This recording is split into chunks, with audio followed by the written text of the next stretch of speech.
Quran abrogates the Torah. Give me an ayah or a hadith anywhere that says that.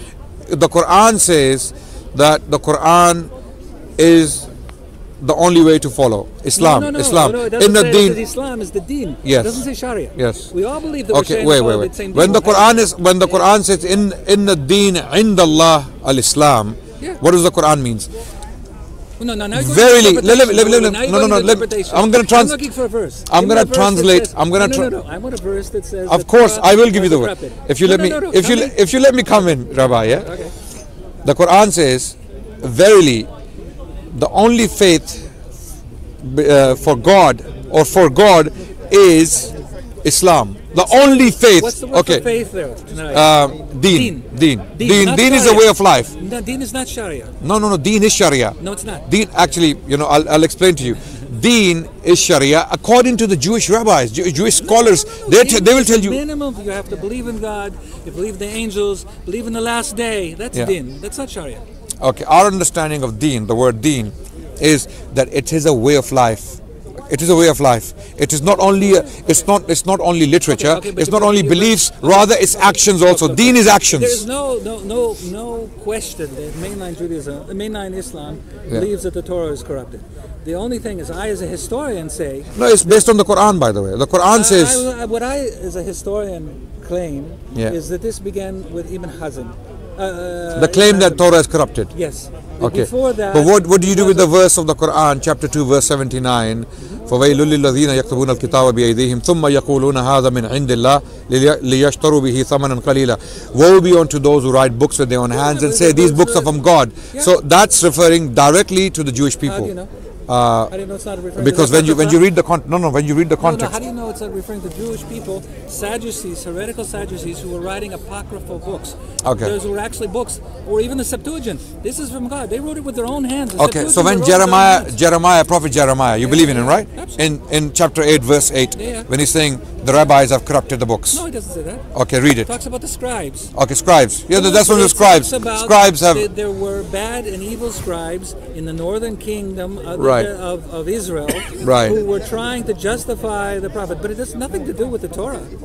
Right. So when scribes are mentioned in the Old Testament, what scribes are we talking about? Scribes of history, scribes of chronicles, or scribes of scripture? All of the above. Scribes, as far as I know, scribes means people writing scripture. No. That's okay. The word sofer right. Somebody writes. Right. That's it. So it's a general term. Jeremiah is generally talking about people are corrupting history. Yeah, it was talking about people in writing in scripture. Kingdom. Yeah. Right. Not writing scripture. So Jeremiah's okay. Scribes. Right. So which scribes is he talking about? He doesn't talk about the Torah anywhere in that verse. I respect your view.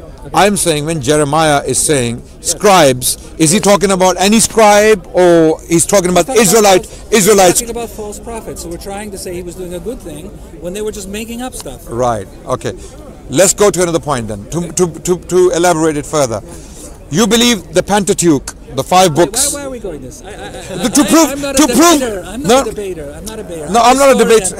I want to talk about things that are the same. I'm one of your students. You're a rabbi. I'm a student. I'm only a miskeen. In the Arabic language, a miskeen is someone really down to earth. I'm a historian. Right. I'm here to say that the Jewish people believe that there's one deen that was given to Adam and given to Noah. This deen is obligatory on all mankind. All the prophets followed the same deen, and that each nation was given, each ummah was given its own sharia.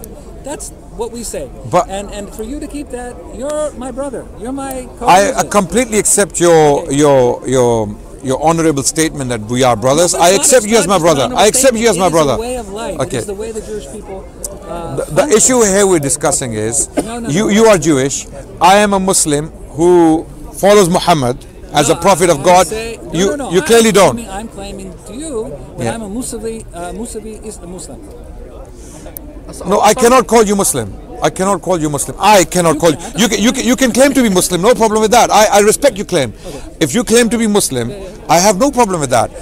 You see. Not only that, I claim that you are a proper believer, complete in every way. And I praise that. I cherish that thought. I really appreciate that thought seriously, and I'm being very sincere about this. And so I don't really have much to say after that. But the discussion again. No, don't talk about that. The discussion. What my question is, as a sincere Jewish, as a sincere even Qatada said, it says Din wahad Ashariya Muqtafiya.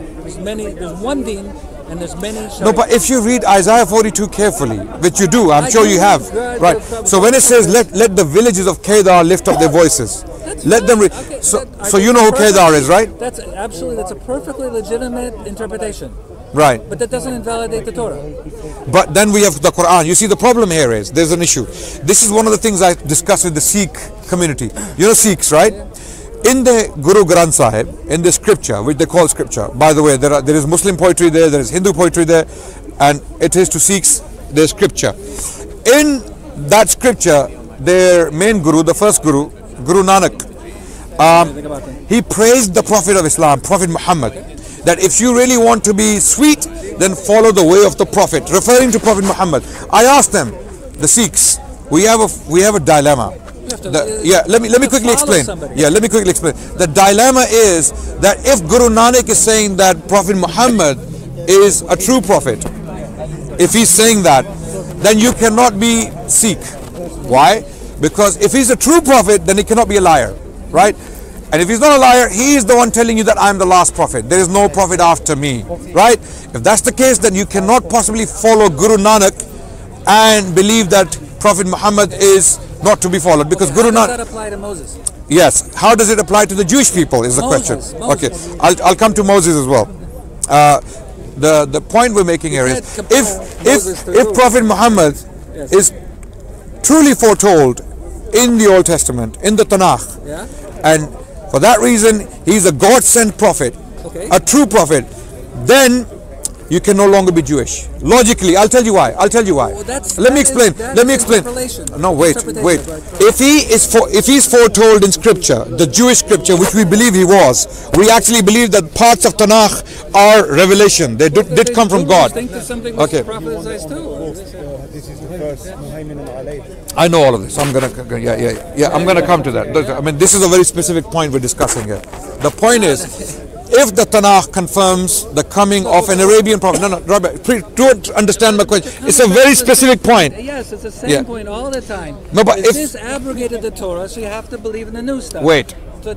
First, let's go step by step before we come to abrogation. I don't want to go, but there's a lot of other people that has different questions. Let's take questions. Let me finish my point very quickly. We're talking with you for 20 minutes. No, it's a nice discussion. It's a beautiful discussion. It's a very friendly discussion. You're pretty yourself. Okay. So if the Tanakh, the Jewish scripture, foretells the coming of an Arabian prophet in clear terms, that he will do X, Y, and Z, and all of those characteristics fit Muhammad perfectly well, and he may well be a true prophet according to the Tanakh, then what grounds do the Jewish people have to reject him as a true prophet? And if he's a true prophet, then he's the one telling us he was the last and final messenger. There is no other choice to people but to follow him. Hundreds of thousands of prophets to different nations. Yes, but if he's a true prophet according to the Tanakh, okay, then he cannot be a liar. He can't be. He wasn't teaching Torah, and the Torah clearly says that if somebody's teaching something different than Moses, he's not for the children of Israel. So we're left with that. I understand, but if according to the Tanakh, if he's a true prophet, then he cannot be a liar. Wait, what true prophet are you talking about? True prophet for whom? Okay, for anyone. If the Tanakh says he's a true prophet cannot be a liar. Do we agree? It says in Almeida, it says that God, if he wanted to, could have made us all one Sharia, one Ummah. Yes. And he chose not to. Yes. Okay, he wanted to have different for recognition. You can get into the interpretation. Yeah. But he wanted multiple Sharia. But then again, coming back to the point, if the Tanakh declares a prophet to be a true prophet, can he be a liar? Can he be a liar? What you're doing is you're doing the same thing that Constantine did. You're taking one point and extrapolating it to the whole. It's a very important point. No. If the Tanakh is saying a prophet is a true prophet, then we have two options: either to accept him as a true prophet or reject him. No, that's not true. If you have different Sharias, you have this prophet is this. It says the Hadith says that Muhammad is the prophet. It says you are the people that I've been assigned to. He was assigned to the people, and the ayah says that God would never send a prophet to people who don't understand his language. language. I understand that. My beloved rabbi, my beloved brother. Again, I will. If Tanakh says a prophet is a true prophet, can that prophet be a liar? That's a very simple question. Look, if I tell you you have to keep a Shabbat, I'm being a liar because you don't have to. No. If I say that I have to keep Shabbat, I'm telling the truth. Okay. I'm saying the same thing, but it has different applicability. My question So you is, can have a true prophet, but he could be applicable to one people and not to another people. I understand that. But if a true prophet comes, according to the Tanakh, well, that's a different question. According to the Tanakh, Tanakh says he's a true prophet of God. Now he comes along, this true prophet who has been foretold by the Tanakh, he comes along and he goes, you know what? I have been foretold in the Tanakh, and the Jewish people know this. يَعْرِفُونَهُ كَمَا يَعْرِفُونَ أَبْنَاءَهُم. The Jewish people know him as they know their own sons. He's been foretold. Now he's telling the Jewish people, I am your prophet, follow me. So now the Jewish people have two choices. If he's a true prophet according to the Tanakh, they follow him because he's the one telling them to follow him. If he's not a true prophet, then he's a liar, don't follow him. That's the dilemma we're facing with the Jewish people. No, that's the point I'm making. Well, that's because that's the interpretation you put on it, and we have the interpretation that says that. How do you undo this interpretation according to the Tanakh? It's not according to the Tanakh. It's not according to the Tanakh. So if no, I'm saying because we have the very clear tradition that anybody who teaches something different than Moses about Shabbat, about kosher, about Yom Kippur, he is not a prophet. I got that point. I got that point. So he's not a prophet for Israel. But if the Tanakh is telling you at the same time, a prophet will come. Well, you're repeating yourself. No, I'm not repeating. You are repeating yourself. Rabbi, this is a very important point which we're missing. We're missing something. Wait. We're going back to the fundamental point we said at the beginning. I'll tell you why I'm following Muhammad. Because when I read the Quran in chapter 7, verse 157 tells me, right, that he has been foretold. Who? This man Muhammad has been foretold. Okay, يَجِدُونَهُ مَكْتُوبًا عِنْدَهُمْ فِي التَّوْرَاةِ وَالْإِنْجِيلِ. Clearly, that they find him mentioned in the Torah and in the Gospel. Okay, great. So what we do is we go into the Torah. Talk for a second here. You talk about Daniel. Daniel, the name for Daniel was Ish Hamudot. Right. The person who was the man of delights. The word Hamudot is the same root as Muhammad. He said that 470 years. I'm not talking about that, by the way. No, I'm just saying. I'm not talking about those passages. I'm talking about that. I am talking about that passage. 470 years, redemption would come. Now, 470 years after the destruction, when Hadrian plowed the Temple Mount. 132, 132. Yeah. 132. What's 132 plus 470? That's a huge difference. 622. Yes. What happened in 622? The Hijrah. Yes. So there were many Jewish people that believed that. Right. Okay. So believe that Ish Hamudot. Many Jewish people throughout centuries have converted to Islam because they found the prophecies in the book of Isaiah and elsewhere to be very consistent with the life of Muhammad. Okay, I come to the conclusion you're repeating yourself. So let other people talk. Okay. So our points. Quite beneficial, to be honest with you. The conversation was quite beneficial. Okay, Baruch Hashem, thank you guys. And to just make. Remember one thing. Yeah. Remember one and this is no repetition, by the way. You know, the Jewish people have the idea of covenants, of a universal deen that all mankind has to follow, and that you have to believe in God, you have to believe in reward and punishment, and do good works, and you guys are doing that, and that's just wonderful. As far as we're concerned, you guys can be as great as the high priest of the Jewish people. And we really appreciate that, and this is one of the reasons why the Jewish people and Muslims coexisted for over 1,000 years. Absolutely, and why they can continue to coexist. Absolutely, until the state of Israel was created, everything was fine. Everything was fine in the Jewish world. The Jewish people had the golden age with the Muslims. As you, I'm pretty sure you're a historian. You know what happened in Al-Andalus. There's been ups and downs throughout. Of course. There's no utopia. I'm not claiming a utopia. I'm saying there were periods of persecution, no doubt. But the overall picture of the Jewish experience in Spain was amazing. The Jewish scholars are telling us it was the golden age. For 3 centuries, at least from 950 to 1250, that was the golden age when some of the best Jewish poets. Yes. Who was made the Judah head of the Halevi. Jewish army. Who was made head of the Islamic army. Yes. And that was what tremendously upset Ibn Hazm. Ibn Hazm he was tremendously upset that a Jew should be given permission by the Sultan to control and he wrote tremendous, very difficult things about the Jewish people. Yes. And I think we're still living that. You see, we have that, but on the other hand, we had a prime minister called Hasdai ibn Shaprut, right? Hasdai was the prime minister before Ibn Hazm was on the scene, right? This was 900s when Abdurrahman III was the caliph, and he was the most powerful monarch in Western Europe, and Hasdai was his prime minister, a Jewish prime minister. So we've had this coexistence, even in the Middle East, even in North Africa. As far as Mughal India, there were Jewish merchants there flourishing. As the state of Israel. No, it's not just the state of Israel. You don't think state of Israel changed anything? Well, the creation of the state. Look, we've lived two generations of wartime propaganda. People saying that this person's less than human, this person's less than human. Both sides are trying to blame the other. Yes. So we don't have.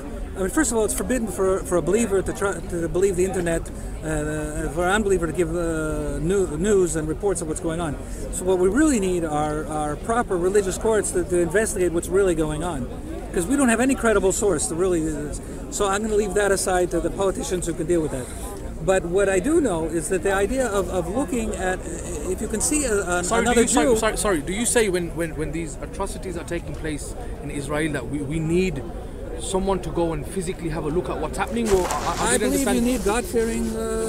we need God-fearing judges to collect evidence. But the initial point I was making was that things went bitter between the... I mean, when I say... I don't mean to be sarcastic, but when I say people who claim to be Jewish in Israel, who are committing atrocities against the Palestinians, things went bitter when those people... I walk around in Ramallah, I walk around in Nablus. Right. I have the Jews have walked these streets for over 1,000 years. There was no problem. Today, and I don't see atrocities going on all the time. Right. I mean, it is what's portrayed in the media. You know, I'm walking around there is not accurate. And I won't. You don't think that the state of Israel is actually committing atrocities against Palestinians? You don't think so? What I said is it's not accurate. I don't have the information. I don't have the information. You say you walk them streets. Yes. Do you not see houses getting bombed? Do you not see Palestinians getting kicked out their houses? No. Do you not see? You don't see none of that? that? So you've never heard about Gaza being bombed from the sky and white phosphorus being dropped on? There is a resistance. Yeah. There is one group of people who feel that they are entitled to live there, and there's another group of people who feel that they're not entitled to live there, and they're fighting. And a lot of bad things happen when people fight. Of course, but do you think there is proportionally they're equal? Do you think they're? I can't. I'm not a politician. I'm not a reporter. I can't answer that question. I understand. Rabbi, but I do say there is a war going on. There is a fight Rabbi, going on. we're asking you these questions because you have said you walk them streets. I think you just come back yesterday. No, I'm saying the Jews have walked those streets for over 1,000 years. What I'm saying is and Muslims allowed the Jewish people to exist. What I'm saying is this can happen in the future too. Yeah. But what has to happen is we have to respect each other. Yes. Of course. Absolutely. You have to. I have to Rabbi, believe you're a believer. How do you respect each other when one force, the Israeli forces, are going to people's houses and dragging them out of... How much have you read about the West in the news? And the West talks about Muslims and they make up stories. I agree with you. No, we have seen footage. We're talking about original footage, which we can show now, where the Israeli soldiers are beating children up. And I will say. I understand. No, but he doesn't want to talk about that. No problem. We've got very limited time. Stay off. Maybe about 3 minutes. About political issues. Okay. One thing I can say, he sympathizes more with us because he himself is fighting the same issue within. No, he's a perfectly nice gentleman. I mean, we've had a very nice discussion. But I am very much against. I'm very much against. The reason why this issue came up, because the point I was making was the Jewish people and the Muslims, the believers of Muhammad, that's what I mean by Muslims, people who believe in Muhammad as the last messenger, sallallahu alaihi wasallam, they have coexisted for over 1,000 years. The Jewish people were vulnerable. They were being persecuted around the world. Muslims took them into their arms and protected the Jewish people and gave them. Some of them didn't. It was up and down. Over 90% of the Jewish populations were in the Muslim lands. At this point, I am disagreeing with you. I do say that the core of the issue. I'm disagreeing that because of the state caused the whole problem. I'm saying it's because of lack of respect. That's what I'm saying. Where did this lack of respect come from? Suddenly, after 1,000 years of coexistence, lack of respect pops into existence. There are plenty of good Palestinians. There are plenty of good Israelis, and they could get along. Yes. And I think what we just got to do is like that guy over there who's really talking fiery, and he and I should be able to get along, hug each other, and we should really build a better world. But you don't see that coexistence was disturbed by the creation of the State of Israel. I don't think it's impossible today. Okay. I think it's still possible. Right. I think it's just a matter of wanting it. Right. Wanting what? To coexist. Right. I mean, but if I come, if I come into, it's absolutely haram to judge a person based on what you see on the internet. Okay. It's totally, these are unbelievers. Okay. They have no purpose in the world other than incite worse So violence. what about these settlements that are coming up, the land that's been taken from the Palestinians? Again, he doesn't want to discuss that politics. So yeah, we understand. Is there any reason why you don't want to discuss this? Well, the reason, what happened in the Constitution of Medina, you had one, it was called Ummah Wahida. You had Jews and Muslims sitting together. Okay. Why did it work? Because you had one judiciary. You had one system of justice. The Jews had their din, and the Muslims had their din, but both of them came to the Prophet. It was tied under one system. Agreed. And that's what we need today, and what we don't have. Between the Palestinians and the Israelis, so are you saying that Israeli system is failing? Are you saying? Absolutely failed. The UN's failed. The Palestinians have failed. All of them. So Islamic system was better. The Ottomans allowed the Jewish. I won't say that necessarily it was better, but it definitely was on the right idea to have a single system. Right, because the Jews and the Muslims are coexisting. There's no way to solve any problem if you can't. I mean, if you can't trust the guy who's walking behind you, he's not going to stab you. If you can't trust that, what kind of peace can you have? You have to have. So you are actually confirming that the Muslim period was a good period. Was a good period. The Ottomans had the right idea to have a single system over everybody, and in fact, no, it was not a single system, by the way. No. The Ottoman courts were there for the Ottomans, for the Muslims. The Jewish Beth-Dins were there for the Jewish people. It was a unified system. There was recourse. You could go to the Sultan. There was one government, but the people in Ottoman Jerusalem lived by their own laws. For example, the Muslims had their own courts, the Jews had their Beth-Dins, and the Christians had the priests to govern. So this misconception that they were tied together by the political establishment called the Ottomans. Absolutely. Right? The Ottomans, and that's what we don't have today. Unfortunately. Somebody breaks a window. So here we have a Jewish rabbi advocating for the return of the Ottomans. Well, I didn't say that. I said for a single judicial system. You need to have. No, the only period. You can't have justice. You can't have peace if you don't have justice, and you can't have justice if you don't have a single judicial system. I agree. And that's what we need. I agree. The UN has completely failed. It has completely This failed. is a thought that's to be cherished. Absolutely. This is what Karen Armstrong is a very good scholar. She stated in a history of Jerusalem that it were the first time these three Abrahamic faiths coexisted was under the system of Muslims. When the Muslims brought the system, when they took over the city, by the way, when Umar the First, he took the city of Jerusalem from the Byzantines, Patriarch Sophronius, they actually put a clause in the treaty that you will not allow the Jewish people to live in Jerusalem. And it were the Muslims who brought the Jewish people back into Jerusalem, right? So this rhetoric out there, or this propaganda out there that the Muslims are somehow anti-Semitic, Muslims are anti-Jewish, Muslims want to wipe out the Jewish people. The same propaganda is that this the Jewish is people a lie. don't like the Muslims, that the Jewish people hate the Palestinians. We don't believe it. We don't believe it. We meet beautiful gentlemen like yourself who change our perception. Yeah. There are plenty of good Jews. There's plenty of good Israelis. There's plenty of good Palestinians.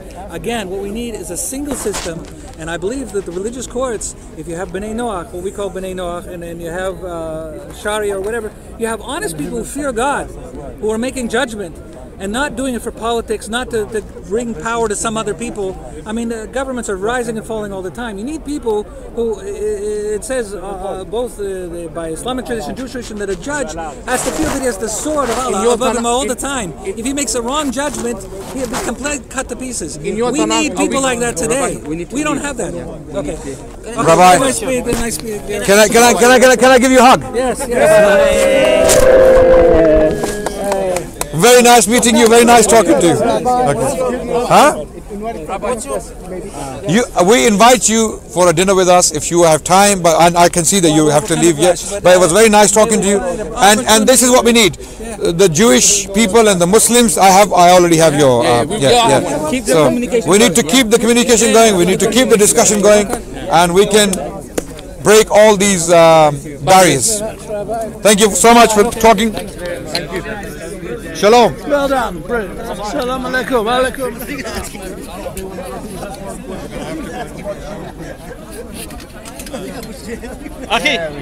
Brother. Thank you. Yeah, good. Jazakallah khair, okay. Yeah, may Allah reward you.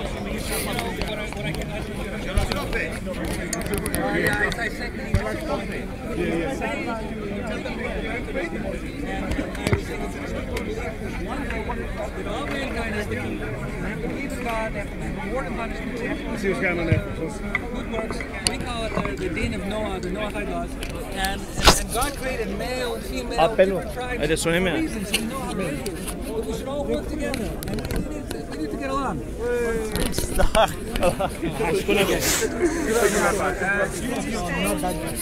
What? You have your Torah on you? Okay. No, I don't have a Torah on me. I just wanted to ask clarification on this verse. Christian are great people too. Because they keep saying to us, the subject is they keep saying to us, Trinity is being mentioned in the Old Testament. I mean, the Jewish book. As I mentioned before, prophecy is not a science. Yeah. It's very easy to read things into verses, and it's very hard to prove one is correct is not. Okay. And the Christians have a very long line of tradition reading it a certain way, which they support from the Septuagint. So this is, as you're talking about prophecy, this is Genesis 49:10. So I wanted to know if you could explain that to me. Which one? Genesis 49:10. This right there.